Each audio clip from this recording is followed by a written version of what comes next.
नमस्कार, मैं हूं आपके साथ शुभांगी सिंह मिश्रा और बंसल न्यूज की खास पेशकश रक्षाबंधन में आप सभी का स्वागत है। आज भाई बहन के पवित्र रिश्ते का त्योहार है। भाई बहन के प्यार रक्षाबंधन का पर्व है। पूरे देश में धूमधाम से आज रक्षाबंधन का पावन पर्व मनाया जा रहा है।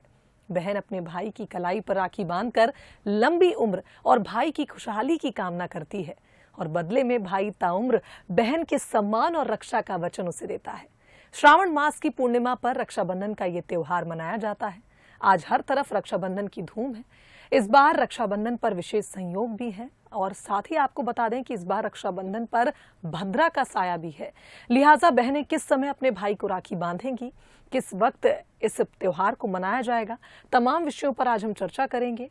बहनें अपने भाई के लिए सुखी जीवन, स्वास्थ्य और समृद्धि के लिए कैसे किस रंग की राखी बांधें, इन सब बातों को बताने के लिए आज हमारे साथ हैं पंडित आशीष शास्त्री जी।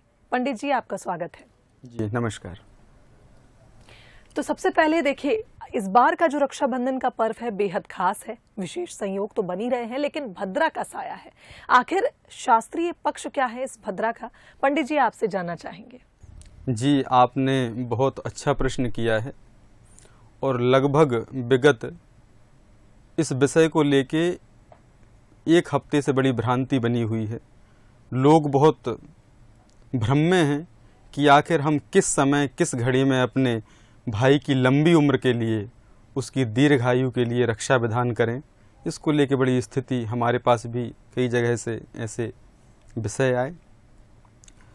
यह रक्षाबंधन भारत सनातन का, भारतवर्ष का बहुत ही पवित्र भाई और बहन के अटूट प्रेम बंधन, उनके स्नेह का प्रतीक है।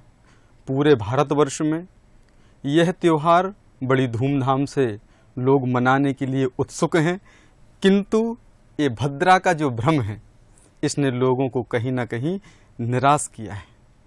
इसी विषय पे आपने प्रकाश डाला है शुभांगी जी, बहुत बढ़िया प्रश्न आपने किया है। 11 तारीख दिन गुरुवार को पूर्णिमा है। शास्त्रों का ऐसा विधान है कि पूर्णिमा के दिन बहनें बड़े पवित्र मन से स्नान ध्यान करके, भगवान का स्मरण करके और प्रतिवर्ष के अनुसार भाई की कलाई पर रक्षा विधान करती हैं। एन बद्दो बलि राजा दानवेंद्रो महाबला, तेन त्वाम मिलि बदनामी रक्षे माँ चलो। ईश्वर से कामना करती हैं कि हे ईश्वर, मेरे भाई की उम्र लंबी हो, वह सुख शांति समृद्धि को प्राप्त हो, और इसके बदले में भाई से वो वचन लेती हैं और भाई वचन देता है कि बहन, मैं तुम्हारे मान सम्मान की जीवन भर रक्षा करूंगा। ऐसा यह बड़ा पुण्यकारी, बड़ा पवित्र त्योहार है। बिल्कुल पंडित जी, अब अगर हम मुहूर्त की बात करें, मुहूर्त को लेकर लोग बहुत मानते हैं, कुछ लोग मानते हैं, कुछ लोग नहीं मानते। और इस बार जैसे हम भद्रा की बात कर रहे हैं, भद्रा काल जो ये होता है, इसकी क्या पौराणिक मान्यताएं हैं? क्यों इस काल में हम कुछ शुभ कार्य नहीं करते, ये भी हम जानना चाहेंगे। बहुत अच्छा प्रश्न है और आपके इस प्रश्न से सारी शंकाओं का समाधान हो जाएगा। भद्रा जो एक कुयोग पूर्णिमा के दिवस, रक्षा बंधन के दिवस बन रहा है, भद्रा एक कर्णों में एक कर्ण है, उसका नाम विष्ट है, उसी को भद्रा कहा गया है। शास्त्रों में ऐसे लेख हैं कि भद्रा के समय लंकेश रावण को उनकी बहन ने रक्षा विधान किया था, राखी बांधी थी। तो उसके परिणाम आप सभी जानते हैं कि उसके परिणाम क्या हुए। अब विषय आता है कि बहनें पूर्णिमा के दिवस भद्रा के रहते हुए कैसे रक्षा विधान करें। वो तो बड़ी व्याकुल हैं, कितने महीनों से वह तैयारी कर रही हैं उस प्रेम स्नेह के त्योहार को मनाने के लिए। 11 तारीख दिन गुरुवार को प्रातः सुबह के समय 10:38 से पूर्णिमा तिथि का शुभारंभ होगा। उसी के साथ ही भद्रा का भी प्रवेश हो जाएगा, जो कि सायंकाल रात्रि काल तक 8:38 तक भद्रा का भोग है। 8:38 तक भद्रा रहेंगी और शुद्धिकरण होते होते 8:40 8:45 का लगभग समय हो जाएगा।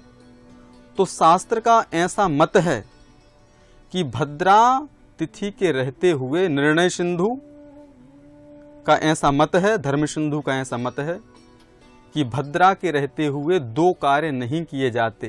पहला होलिका दहन और दूसरा रक्षाबंधन का विधान। अब क्या करें, दोष है तो रक्षा विधान कैसे करें?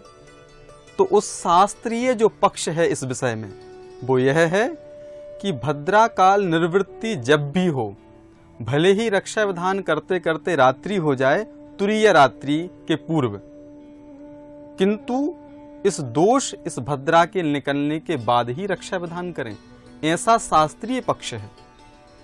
तो यह समय है 11 तारीख दिन गुरुवार को रात्रि 8:50 से 9:50 के मध्य। ये प्रथम सर्वोपरि शास्त्रीय सम्मत मुहूर्त है। अब ये तो रात्रि काल का मुहूर्त हो गया। अब बहनें भाई के यहाँ सुबह से चल के आती हैं, वो सुबह सुबह आ गईं। अब एक व्यवहारिक परेशानी इसमें यह उत्पन्न होती है कि बहन अपने ससुराल से चलकर भाई के घर आईं। अब उनके घर में कोई वृद्ध भी है, कोई अस्वस्थ है, कोई घर पर नहीं है, छोटे बच्चे हैं, उनको छोड़ के आईं। तो क्या मुहूर्त की प्रतीक्षा में वो रक्षा विधान नहीं करेंगी? क्या वो रात्रि तक वो कैसे रुकेंगी? घर पे कोई उनकी आवश्यकता है तो ये व्यवहारिक दिक्कत उत्पन्न हो रही है। इसके लिए शास्त्र का एक मत है कि 11 तारीख दिन गुरुवार दोपहर 12:05 से 12:58 तक अभिजित मुहूर्त है। अभिजित, सर्वोपरि, सर्वमान्य, सारे दोष, सारे संकट, सारे विघ्नों को पार करते हुए यह मुहूर्त अभिजित है, सर्वोपरि है। इसके मध्य बहन रक्षा विधान कर सकती हैं। रक्षा विधान के पूर्व भगवान गणेश जी को स्मरण करें मानसिक रूप से, राखी को भगवान को सांकेतिक रूप से या प्रत्यक्ष रूप से चरणों में स्पर्श कराएं, भगवान को प्रणाम करें। सबसे पहले भगवान गणेश जी विघ्नहर्ता हैं, सारे दोषों का हरण करते हैं भगवान गणेश जी, तो उनका स्मरण करके रक्षा विधान करें। यह द्वितीय मुहूर्त है। बिल्कुल। और पंडित जी अब बात कर लेते हैं सामग्री की। जब भगवान की हम पूजा करते हैं तो थाली सजाते हैं, और उसी प्रकार अब हम चाहते हैं कि आप बताएं हमारे दर्शकों को कि इस बार जब वो रक्षाबंधन में खास करके बहनें जब राखी बांधेंगी तो थाली में क्या कुछ सजाएं, क्या कुछ सामग्री होगी, वो आपसे जानना चाहेंगे। जी बिल्कुल। चूंकि यह भैया की लंबी उम्र की कामना का त्योहार है तो निश्चित रूप से साहित्य भी बड़ा शुभ मंगलकारी होना चाहिए। पूजन की थाली में रक्षा विधान से पूर्व रोली, कुमकुम, थोड़ा सा कुमकुम में केसर मिलाएं, थोड़ा सा जल डालें, अक्षत। गुरुवार है, ऊर्जा का दिन है, परब्रह्म परमात्मा भगवान विष्णु का दिवस है। थोड़ी हल्दी रखें, दीपक घी का प्रज्वलित करें, थोड़े अक्षत इत्यादि रखें और बड़े प्रेम से भगवान का स्मरण करते हुए जो मुहूर्त पूर्व में बताए हैं उन मुहूर्तों में भैया का सुंदर मंगल तिलक करें उनकी दीर्घायु के लिए और रक्षा विधान करें। कुछ मिष्टान खिलाएं। इसमें कुछ राशियां अनुसार भी बहनें अपने भाई को राखी का रंग दे सकती हैं। बिल्कुल। तो पंडित जी अब जैसा कि आपने जिक्र किया राशियों का, उससे पहले एक और आपसे चाहेंगे जानकारी। वो ये है कि जब रक्षाबंधन का त्योहार मनाते हैं भाई बहन, तो भाई का मुख किस दिशा की ओर होना चाहिए, बहन का मुख किस दिशा की ओर, इसका एक कंफ्यूजन रहता है लोगों को। हम चाहेंगे आप उसे दूर करें। जी बहुत सुंदर प्रश्न आपने किया है। भाई का मुख पूर्व तरफ और बहन का मुख पश्चिम तरफ, इस विधान से रक्षाबंधन का विधान करना श्रेयस्कर है। चलिए और अब बात कर लेते हैं राशियों की। तो पंडित जी आपसे चाहेंगे कि आप बताएं राशि अनुसार बहनें किस रंग की राखी अपने भाई की कलाई पर बांधें उनकी लंबी उम्र और खुशहाली के लिए। जिन बहनों के भाई की राशि मेष पड़ती है वह बहनें अपने भाई को लाल, गुलाबी और पीले रंग की राखी से रक्षा विधान कर सकती हैं। जिन बहनों के भाई की राशि वृष पड़ती है वह बहनें भाई को श्वेत अर्थात सफ़ेद और आसमानी रंग की राखी से रक्षा विधान कर सकती हैं। जिन बहनों के भाई की राशि मिथुन पड़ती है वह बहनें हरे रंग की सुंदर राखी से रक्षा विधान भाई को कर सकती हैं। जिन बहनों के भाई की राशि कर्क पड़ती है वह सफ़ेद और हल्के पीले रंग की सुंदर राखी से भाई का रक्षा विधान कर सकती हैं। जिन बहनों के भाई की राशि सिंह पड़ती है वह बहनें माताएं नारंगी धागे और नारंगी रंग की राखी से भाई का रक्षा विधान कर सकती हैं। जिन बहनों के भाई की राशि कन्या पड़ती है वह माताएं बहनें भाई को हरी और गुलाबी रंग की राखी से रक्षा विधान कर सकती हैं। जिन माताओं बहनों के भाई की राशि तुला पड़ रही हो वह हल्के पीले रंग और सफ़ेद रंग श्वेत रंग की राखी से भाई का रक्षा विधान कर सकती हैं। जिन माताओं के बहनों के भाई की राशि वृश्चिक पड़ रही हो वह माताएं लाल रंग की राखी से भाई का रक्षा विधान कर सकती हैं। जिन माताओं बहनों के भाई की राशि धनु पड़ रही हो वह माताएं बहनें अपने भाई को पीले रंग की राखी से रक्षा विधान कर सकती हैं। जिन माताओं बहनों के भाई की राशि मकर पड़ रही हो वह मल्टी कलर बहुत से रंग जिसमें बहुत सुंदर सुंदर रंग हों इस प्रकार की सुंदर राखी से भाई का रक्षा विधान कर सकती हैं। जिन माताओं के भाई की राशि कुंभ पड़ रही हो वह माताएं बहनें भाई को अनेक प्रकार के बहुरंगी जो राखी होती है उससे रक्षा विधान कर सकती हैं, मंगलकारी होगा। जिन माताओं बहनों के भाई की राशि मीन पड़ रही हो वह माताएं बहनें अपने भाई को पीले रंग भगवान विष्णु का ऊर्जावान रंग उस रंग की राखी से धागे से रक्षा विधान संपन्न कर सकती हैं। कल्याणकारी मंगलकारी शुभकारी होगा। बिल्कुल। तो पंडित जी राशि अनुसार आपने बताया किस रंग की राखी बांधनी है भाइयों की कलाइयों पर। अब बात करते हैं उन कथाओं की, उन मान्यताओं की। रक्षाबंधन का त्योहार यानी भाई बहन के प्रेम का त्योहार इसे हम कहते हैं। क्या कुछ इसके पीछे कथा है? किस तरह की कथा इसके लिए है? कहाँ से इस त्योहार की शुरुआत हुई? इस विषय में भिन्न भिन्न कथाएं हैं। पुराण शास्त्रों में कई ऐसी मान्यताएं कथाएं हैं जिन्होंने भाई का रक्षा विधान किया और भाइयों की विजय श्री हुई, उनका कल्याण हुआ। भगवान श्री कृष्ण को भी रक्षा विधान हुआ। वहीं से कई मान्यताओं के अनुसार यह रक्षाबंधन शुभ एवं कल्याणकारी माना जाता है। वहीं आपको बता दें पंडित जी कि इस बार जो भद्रा नक्षत्र जो कहते हैं भद्रा काल पड़ रहा है, इस कारण ये भी कहीं कहीं कंफ्यूजन हुआ कि हम आज ना मना के राखी का त्योहार कल यानी 12 तारीख को मनाएं। इस पर आप क्या कहेंगे?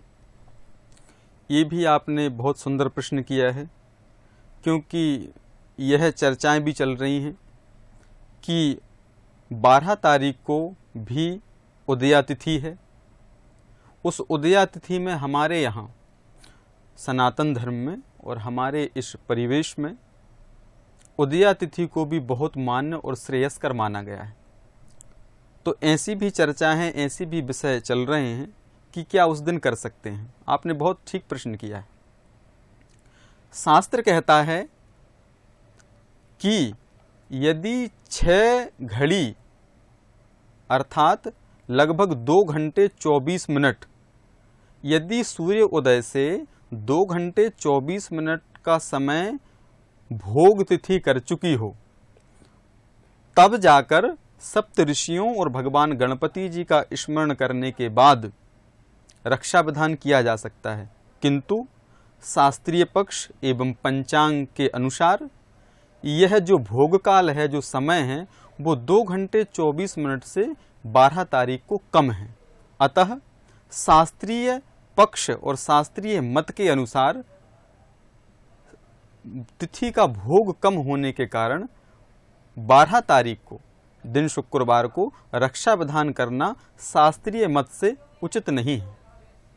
बिल्कुल पंडित जी, अब उन बातों का ध्यान रखना जो बहनों को खास करके रखना चाहिए, उन नियमों के बारे में आपसे जानना चाहेंगे। रक्षाबंधन के दिन बहनों को क्या करना चाहिए, क्या नहीं करना चाहिए, साथ ही जिन भाइयों की कलाई पर राखी बनने वाली है उनको क्या कुछ नियमों का पालन करना चाहिए। बहुत बढ़िया आपने यह प्रश्न किया है, क्योंकि बगैर नियम के शुभ कार्य पूर्ण रूप से सिद्ध नहीं होते। ऐसे हमारे सनातन की, हमारे धर्म की मान्यता है। जिस दिन रक्षाबंधन है अर्थात गुरुवार को, माताएं भाई बहन प्रातः स्नान करें, अपने बड़े बुजुर्गों का वंदन करें और भगवान श्री गणेश जी, भगवान बालगोपाल जी, भगवान महादेव शिवशंकर जी, भगवान विष्णु जी, बहनें इनका पूजन करें, इनको प्रथम राखी अर्पित करें, इनको भाई स्वरूप इनका दर्शन करें। भाई उस दिन प्रातः स्नान ध्यान करके बड़े बुजुर्गों को प्रणाम करें और माँ सरस्वती, माँ लक्ष्मी, माँ रिद्धि सिद्धि, इनका बहन के रूप में दर्शन करें, इनको प्रणाम करें और जब तक रक्षा विधान पूर्ण ना हो तब तक सात्विक दिनचर्या व्यतीत करें, सात्विक आहार लें, रक्षा विधान के पर्यंत ही अपनी दिनचर्या के जो क्रम हैं उनको सुचारू रूप से संपन्न करें। बिल्कुल पंडित जी, अब उन भाइयों की बात कर लेते हैं जो अपनी बहनों से दूर हैं, और कहा जाता है कि जब भाई दूर होते हैं तो राखियां बहनें उन्हें भेजती हैं, और वो किससे बंधवाएं उन राखियों को, उनके लिए क्या विधान है जो भाई अपनी बहनों तक नहीं पहुंच पा रहे हैं। आज आप सारे भ्रम दूर कर देंगी, हमें ऐसा लगता है। ये भी बहुत श्रेष्ठ प्रश्न आपने किया है और निश्चित रूप से यह प्रश्न बहुत जनमानस के मन में होगा। बिल्कुल सत्य है, व्यवहारिक रूप से यदि उसको समझा जाए कि किसी ने राखी भेजी, मुहूर्त निकल गया, राखी रक्षाबंधन के 4 दिन बाद, 5 दिन बाद, 6 दिन बाद, कभी कभी हफ्ते गुजर जाते हैं, पूरा त्योहार निकल जाता है, राखी जब पहुंचती है तो यदि विलंब से राखी पहुंचती है तो तब भी भगवान श्री गणेश जी का स्मरण करें। हमारा सनातन धर्म, हमारी संस्कृति भाव और श्रद्धा के भी अधीन है, या यूं कहें कि जुड़ी है। भाव कर लें कि जब हमें प्राप्त हुई जब ही उत्सव है, क्योंकि मन से तो वो जब ही दे दी गई है मुहूर्त में, और मन से जब ही स्वीकार कर ली भी गई है मन से, तो अतः जब प्राप्त हो तभी उस राखी को अपनी बेटी या अथवा अपनी माता से, अपनी बहन की राखी से का रक्षा विधान भाई करा सकते हैं। बिल्कुल। और पंडित जी, एक और भ्रम है जन्माष्टमी के दिन का। कहते हैं कि जब रक्षाबंधन के दिन राखी नहीं बंध पाती है तो जन्माष्टमी के दिन राखी बंधवानी चाहिए, उस पर आप क्या कहेंगे? बिल्कुल सत्य है। भगवान 16 कलाओं से ओतप्रोत युक्त भगवान बालकृष्ण का उस दिन जन्मोत्सव होता है। वहाँ सारे ग्रह नक्षत्र उस दिन अनुकूल होते हैं, कहीं कोई दोष बिल्कुल भी नहीं होता। पृथ्वी पर भगवान की ऊर्जा समाहित रहती है।